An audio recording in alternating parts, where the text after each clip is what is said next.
آقا کریم نے ارشاد فرمایا جس نے استغفار کو لازم کر لیا تو اللہ تعالیٰ جل شانہ ہر غم سے، ہر مشکل سے، ہر تکلیف سے اس کے لیے کشادگی پیدا کر دے گا، ہر اذیت دور کر دے گا، اور ہر مشکل اور ہر پیچیدگی سے اس کے لیے راستہ پیدا کرے گا، اور اللہ تعالیٰ جل شانہ اس کو وہاں سے رزق دے گا جہاں اسے گمان بھی نہیں ہوگا۔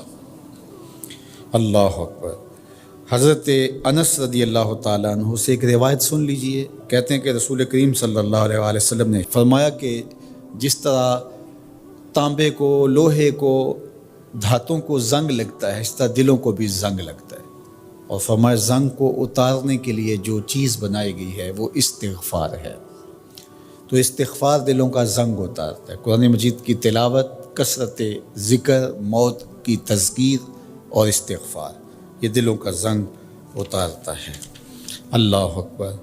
تو یہ آپ کے سامنے جو احادیث رکھی گئی ہیں، اللہ ہمیں ان سب پہ عمل کی توفیق عطا فرمائے۔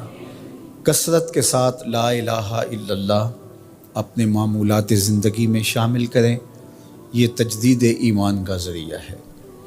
اسی طرح سبحان اللہ و بحمدہ یہ دن میں 100 مرتبہ اپنے معمولات میں شامل کر لیں۔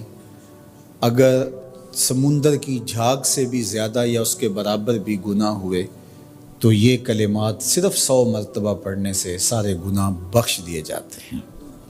اسی طرح درود شریف کی کثرت، سورہ ملک کو یاد کرنا اور سورہ یاسین کی تلاوت کرنا 10 قرآن مجید پڑھنے کے ثواب کے برابر۔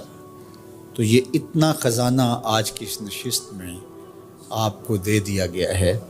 اللہ آپ کو جزائے خیر عطا فرمائے۔ تو یہ یاد کر لیں ماہ صیام کے اندر، انشاءاللہ آپ کو بڑا نور نصیب ہوگا۔ بہت ساروں کو تو یاد ہوگی، اور جس کو نہیں ہے تو پڑھنا تو آج سے شروع کر دے سورہ ملک روزانہ۔ لیکن باقی حضور کی جو آرزو تھی، حضور نے ایک تمنا کی ہے، حضور کے دل میں ایک خواہش تھی کہ اگر یہ ہو جائے تو امت کے بھلے کی بات ہے، تو فائدہ تو ہمارا ہوگا، خوش حضور ہو جائیں گے۔ اللہ اکبر۔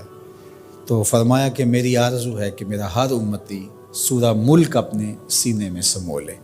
اللہ سورہ ملک کا جمال بھی دے، اس کی تلاوت کا نور بھی نصیب فرمائے، صحت لفظی کے ساتھ اس کو پڑھنے کی، اس کو یاد کرنے کی توفیق نصیب فرمائے۔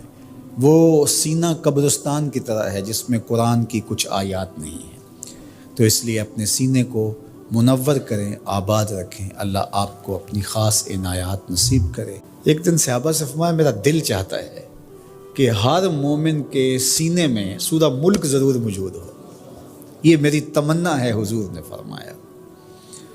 تو میں آرزو کروں گا جو مجھے سن رہے ہیں، اس رمضان میں پھر کوشش کر کے یہ صورت یاد کر لیجیے۔ بہت بڑی صورت نہیں ہے حجم کے اعتبار سے، صرف 30 آیات ہیں۔ اگر 2 آیتیں روز یاد کریں تو آپ کو 15 دن لگیں گے، صرف 2 آیات۔ تبارک الذی بیدہ الملک وہو علی کل شیء قدیر، ایک تو یاد ہو گیا آپ کو، سبق کا آغاز ہو گیا۔ اب باقی 29 آیتیں رہ گئی ہیں۔ تو میں چاہوں گا کہ میرے جملہ سننے والے اور آپ جتنے لوگ موجود ہیں یہ ارادہ کریں، عزم مصمم، کہ ہم نے سورہ ملک یاد کرنی ہے، اور یہ میری آرزو نہیں ہے، یہ میرے حضور کی آرزو ہے۔ اللہ اکبر۔ تو حضور نے فرمایا اِنَّ سورۃ فی القرآن 30 آیۃ، فرمایا قرآن مجید میں ایک سورت ہے جس کی صرف 30 آیات ہیں۔ اگر کوئی شخص اس سورت کی تلاوت کرتا ہے تو اللہ تعالیٰ جل شانہ اس کی برکت سے اس کی مغفرت فرما دیتا ہے، اور فرمایا کہ وَهِيَ تَبَارَكَ الَّذِي بِيَدِهِ الْمُلْكُ، اور وہ صورت ہے تبارک الذی بیدہ الملک، سورہ الملک ہے۔ مجھے امید ہے کہ آج جا کر ہی آپ جو ہے وہ اس سبق کو شروع کر دیں گے، اور اگر آپ کو 5 آیتیں بھی آج یاد ہو گئیں یا 3 آیتیں بھی یاد ہوگی تو آپ کو لگے گا کہ کوئی مشکل کام نہیں ہے۔ تو اس رمضان المبارک میں سورہ ملک ضرور یاد کر لیجئے گا۔